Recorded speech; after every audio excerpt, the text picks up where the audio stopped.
Nancy Pelosi's day on Wednesday began with an important meeting. Prior to heading to the White House, she sat down with fellow Democrats to flush out her strategy.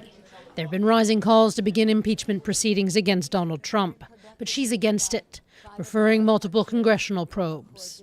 But she said that doesn't mean she plans to let the president off the hook. We believe that no one is above the law, including the President of the United States, and we believe that the President of the United States is engaged in a cover-up. Pelosi's comments infuriated Donald Trump. Shortly afterwards, at the White House, the president stormed out of their scheduled meeting to discuss infrastructure. Just 3 minutes into it, without having sat down or shaken hands, he walked out, saying he would no longer work with Democrats until they stopped their probes. Right afterwards, at an impromptu press conference in the Rose Garden, he slammed Pelosi for saying there was a cover-up. Well, it turns out I'm the most, and I think most of you would agree to this, I'm the most transparent president probably in the history of this country. All of a sudden, I hear last night they're going to have a meeting right before this meeting to talk about the I word. The I word.